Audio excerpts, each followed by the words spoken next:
ವೀಕ್ಷಕರೇ ನಮಸ್ಕಾರ. ನೀವು ನೋಡ್ತಾ ಇದ್ದೀರಾ ನ್ಯೂಸ್ 18 ಡಿಜಿಟಲ್. ನಾನು ದರ್ಶನ್ ನಾಯಕ್, ಉತ್ತರ ಕನ್ನಡ ಜಿಲ್ಲಾ ವರದಿಗಾರ. ಈಗ ಗೋವಾ ರಾಜ್ಯಕ್ಕೆ ಪ್ರವಾಸಕ್ಕೆಂದು ಹೋಗಲಿಚ್ಛಿಸುವಂತ ಕುಟುಂಬಸ್ಥರಾಗಿರ್ಬೋದು, ಅದೇ ರೀತಿ ಸ್ನೇಹಿತರನ್ನೆಲ್ಲ ಒಳಗೂಡಿ ಇವತ್ತೊಂದೆರಡು ದಿವಸ ಗೋವಾ ಪ್ರವಾಸಕ್ಕೆ ಹೋಗ್ಬರೋಣ ಅಂತಿದ್ದವರೆಲ್ಲ ಒಮ್ಮೆಲೆ ಯೋಚನೆ ಮಾಡಬೇಕಾದಂತ ಒಂದು ಪರಿಸ್ಥಿತಿ ಇಲ್ಲಿ ಬಂದೊದಗಿದೆ. ಹಾಗಾದ್ರೆ ಯಾಕೆ ಎನ್ನುವಂಥದ್ದಾದ್ರೆ ನಾನು ನಿಮ್ಗೆ ಈಗ ಹೇಳ್ತಾ ಹೋಗ್ತೀವಿ, ಕೇಳಿ.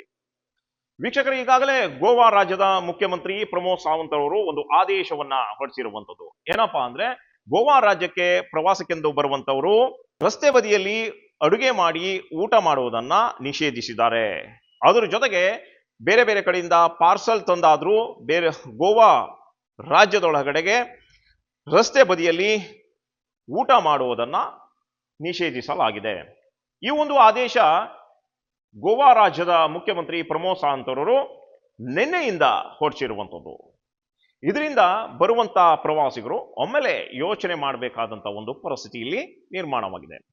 ನಾವು ಕಳೆದ ಹಲವಾರು ವರ್ಷಗಳಿಂದ ನೋಡ್ತಾ ಇದ್ದೀವಿ, ಬೇರೆ ಬೇರೆ ರಾಜ್ಯದಿಂದ ಗೋವಾ ರಾಜ್ಯಕ್ಕೆ ಪ್ರವಾಸಕ್ಕೆ ಬರುವಂತವರು, ಅದೇ ರೀತಿ ಬೇರೆ ಬೇರೆ ಕಡೆಗೂ ಉತ್ತರ ಕನ್ನಡ ಜಿಲ್ಲೆಯ ಬೇರೆ ಬೇರೆ ಕಡೆಗೂ ಪ್ರವಾಸಕ್ಕೆ ಬರುವಂತವರು ತಮ್ಮ ಆಹಾರ ಪದ್ಧತಿಗೆ ಆಯಾ ಜಿಲ್ಲೆಯಲ್ಲಿ ಹೊಂದಿಕೊಳ್ಳಲಾಗದೆ ತಮ್ಮ ಮನೆಯಿಂದಲೇ ಸಾಮಾನು ಸರಂಜಾಮುಗಳನ್ನ ತೆಗೆದುಕೊಂಡು ಬಂದು, ಸ್ಟೋವ್ ಆಗಿರ್ಬೋದು, ಸಿಲಿಂಡರ್ ಆಗಿರ್ಬೋದು, ತಂದು ರಸ್ತೆ ಬದಿಯಲ್ಲಿ ಆಯಾಕಟ್ಟಿನ ಜಾಗದಲ್ಲಿ ಕುಂತು ಅಡುಗೆಯನ್ನ ಮಾಡಿ ಬೇಯಿಸಿ ಊಟ ಮಾಡಿ ಹೋಗ್ತಾ ಇದ್ರು. ಇದು ಎಲ್ಲೆಡೆಯೂ ಕಂಡುಬರುವಂತ ಒಂದು ದೃಶ್ಯಗಳು. ಉತ್ತರ ಕನ್ನಡ ಜಿಲ್ಲೆಯ ಪ್ರವಾಸಿ ಕ್ಷೇತ್ರದ ಆಜುಬಾಜಿನಲ್ಲಂತೂ ದಿನನಿತ್ಯಕ್ಕೂ ಇರುವಂತ ಒಂದು ದೃಶ್ಯಾವಳಿ ಇದು. ಆದ್ರೆ ಗೋವಾ ಸರ್ಕಾರ ಇಂಥ ಒಂದು ಪದ್ಧತಿಗೆ ಬ್ರೇಕ್ ಹಾಕಿದೆ. ಗೋವಾ ರಾಜ್ಯಕ್ಕೆ ಬರುವಂತ ಪ್ರವಾಸಿಗರು ಯಾವುದೇ ಕಾರಣಕ್ಕೂ ರಸ್ತೆ ಬದಿಯಲ್ಲಿ ನಿಂತು ಅಡುಗೆ ಮಾಡಿ ಊಟ ಮಾಡುವಂತಿಲ್ಲ. ಅದ್ರ ಜೊತೆಗೆ ಬೇರೆ ಕಡೆಯಿಂದ ತಂದ ಪಾರ್ಸಲ್ ತಿಂಡಿಯನ್ನು ಸಹಿತ ರಸ್ತೆ ಬದಿಯಲ್ಲಿ ತಿಂದು ಹೋಗುವಂತಿಲ್ಲ. ಈ ರೀತಿಯಾದಂಥ ಒಂದು ಕಠಿಣ ಕ್ರಮವನ್ನ ಗೋವಾ ಸರ್ಕಾರ ಈಗ ಜಾರಿ ಮಾಡಿರುವಂಥದ್ದು. ಅದ್ರ ಜೊತೆಗೆ ಸ್ವತಃ ಈ ಬಗ್ಗೆ ಗೋವಾ ರಾಜ್ಯದ मुख्यमंत्री प्रमोद सावंत रवरे खुदागी ಹೇಳಿರುವಂಥದ್ದು. च्या वयल्यान ह्यान फुडें जे टुरिस्ट स्टोव आनी गॅस शेगड्यो घेवन येता ते बंद जातले. तेंचो स्टोव आनी गॅस शेगडी थंयसर सीज करतले.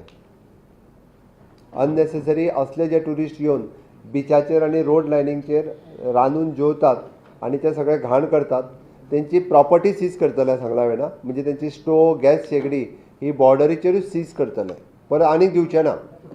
तांकां फायन मारून बी दिवपाचो प्रकार नाच. त्या ती थंयसर चलन भरले ती परत मेळटली बी ना. त्या ती गोंयांत येवपी टुरिस्टांनी ह्यान फुडें अलर्ट रावचे.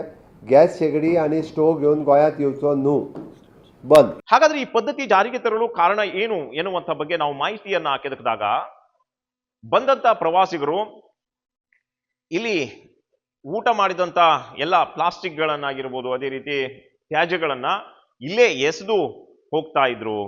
ಸ್ವಚ್ಛತೆಯ ಒಂದು ಹೆಸರಿನಲ್ಲಿ, ಸ್ವಚ್ಛತೆಯನ್ನ ಕಾಪಾಡುವಂತ ಒಂದು ನಿಟ್ಟಿನಲ್ಲಿ ಈಗ ಗೋವಾ ಸರ್ಕಾರ ಈ ರಸ್ತೆ ಬದಿಯಲ್ಲಿ ಅಡುಗೆ ಮಾಡಿ ಊಟ ಮಾಡುವುದನ್ನ, ಅದೇ ರೀತಿ ತಿಂಡಿ ತಿನ್ನುವುದನ್ನ ನಿಷೇಧಿಸಿದೆ.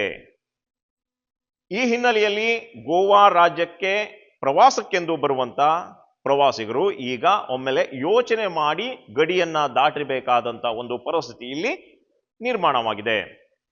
ಅದರ ಜೊತೆಗೆ ಬಂದಂತ ಪ್ರವಾಸಿಗರು ತಮ್ಮ ವಾಹನದಲ್ಲಿ ಸ್ಟೋವ್ ಆಗಿರ್ಬೋದು, ಗ್ಯಾಸ್ ಸಿಲಿಂಡರ್ ಆಗಿರ್ಬೋದು, ಅದೇ ರೀತಿ ಅಡುಗೆಗೆ ಬೇಕಾದಂತ ಪಾತ್ರೆ ಪಗಡೆ ಆಗಿರ್ಬೋದು, ಸಾಮಾನು ಸರಂಜಾಮುಗಳಾಗಿರ್ಬೋದು, ಇದೇನಾದ್ರೂ ತೆಗೆದುಕೊಂಡು ಬಂದ್ರೆ ಗಡಿಯಲ್ಲೇ ತಪಾಸಣೆ ಮಾಡಿ ಅಲ್ಲೇ ಆ ವಸ್ತುಗಳನ್ನ ಸೀಸ್ ಮಾಡಲಾಗತ್ತೆ ಎನ್ನುವಂತ ಬಗ್ಗೆಯೂ ಸಹಿತ ಸ್ವತಃ ಪ್ರಮೋದ್ ಸಾವಂತ್ ಅವರೇ ಹೇಳಿರುವಂಥದ್ದು. ಗೋವಾ ರಾಜ್ಯಕ್ಕೆ ಕೇವಲ ಕರ್ನಾಟಕದಿಂದ ಅಷ್ಟೇ ಅಲ್ಲದೆ ಬೇರೆ ತೆಲಂಗಾಣ ಆಗಿರ್ಬೋದು, ತಮಿಳುನಾಡು, ಕೇರಳ, ಅದೇ ರೀತಿ ಒರಿಸ್ಸಾ, ಹೀಗೆ ಮಹಾರಾಷ್ಟ್ರ, ಬೇರೆ ಬೇರೆ ರಾಜ್ಯಗಳಿಂದ ಪ್ರವಾಸಿಗರು ಗೋವಾ ರಾಜ್ಯಕ್ಕೆ ಹೋಗ್ತಾರೆ.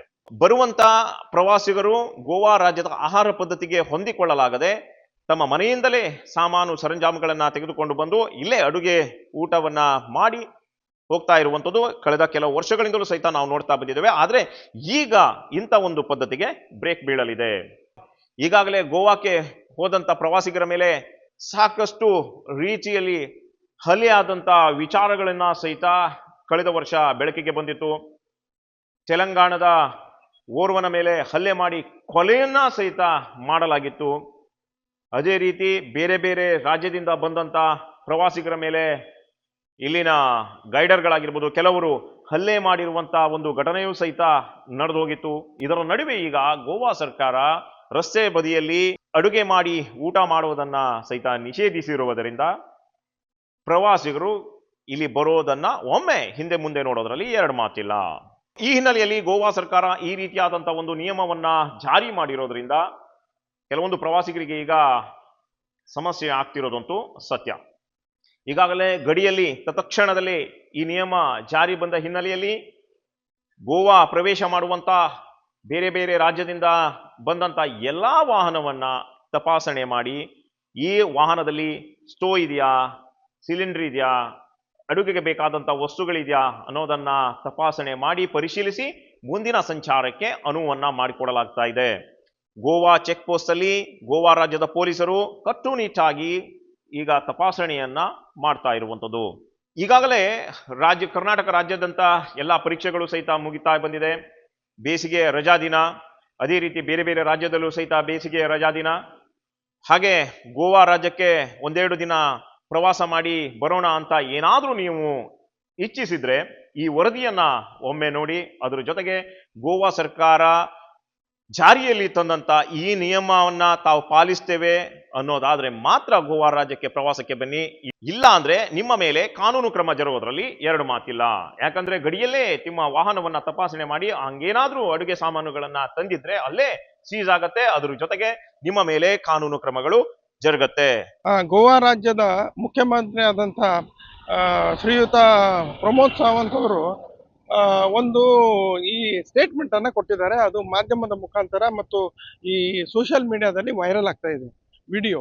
ಅವರ ಹೇಳಿಕೆ ಏನು ಅಂತ ಹೇಳಿದ್ರೆ, ಈ ಗೋವಾ ರಾಜ್ಯಕ್ಕೆ ಯಾರು ಬರ್ತಾರೆ ಹೊರ ರಾಜ್ಯದಿಂದ ಟೂರಿಸ್ಟು ಮತ್ತು ಬಸ್ಸು ಟೆಂಪೋಗಳಲ್ಲಿ ಬರ್ತಾರೆ, ಟ್ಯಾಕ್ಸಿಗಳಲ್ಲಿ ಬರ್ತಾರೆ, ಬರುವಂಥವರು ಇಲ್ಲಿ ಯಾವುದೇ ಅಡುಗೆ ಮಾಡಿಕೊಂಡು ಊಟ ಮಾಡುವಂಥ ಒಂದು ಏನು ಪದ್ಧತಿ ಏನಿದೆ ಅವ್ರದ್ದು ಅದನ್ನು ನಿರ್ಬಂಧ ಮಾಡಿದ್ದಾರೆ.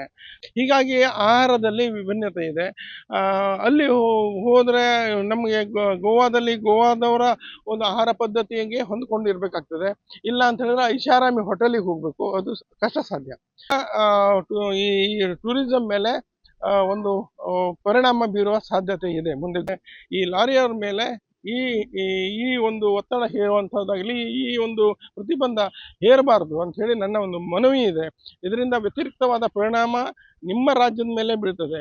ವೀಕ್ಷಕರೇ, ಇದಿಷ್ಟಾಗಿತ್ತು ಗೋವಾ ಸರ್ಕಾರದ ಹೊಸ ನಿಯಮ ಏನ್ ಹೇಳುತ್ತೆ, ಪ್ರವಾಸಿಗರಿಗೆ ಯಾವ ರೀತಿ ಕಿರಿಕಿರಿ ಉಂಟು ಮಾಡಬಹುದು, ಅದ್ರ ಜೊತೆಗೆ ಬಂದಂತ ಪ್ರವಾಸಿಗರು ಗೋವಾ ಸರ್ಕಾರದ ಈ ನಿಯಮವನ್ನ ಪಾಲಿಸಲು ಸಾಧ್ಯನಾ, ಗೋವಾ ಸರ್ಕಾರದ ದುಬಾರಿ ವೆಚ್ಚದ ಹೋಟೆಲ್ ಆಗಿರ್ಬೋದು ಆಹಾರ ಪದ್ಧತಿಗೆ ಇಲ್ಲಿನ ಜನರು ಬಂದಂತ ಪ್ರವಾಸಿಗರು ಹೊಂದಿಕೊಳ್ತಾರ ಎನ್ನುವಂತ ಬಗ್ಗೆ ತಿಳಿಸುವಂತ ಒಂದು ಪ್ರಯತ್ನವನ್ನ ನಾವು ಮಾಡಿದ್ದೇವೆ. ಇನ್ನಷ್ಟು ಮಾಹಿತಿಯೊಂದಿಗೆ ಮತ್ತೆ ನಾವು ನಿಮ್ಗೆ ಸಿಗ್ತಾ ಇರ್ತೀವಿ. ಅಲ್ಲಿ ತನಕ ನೋಡ್ತಾ ಇರಿ News 18.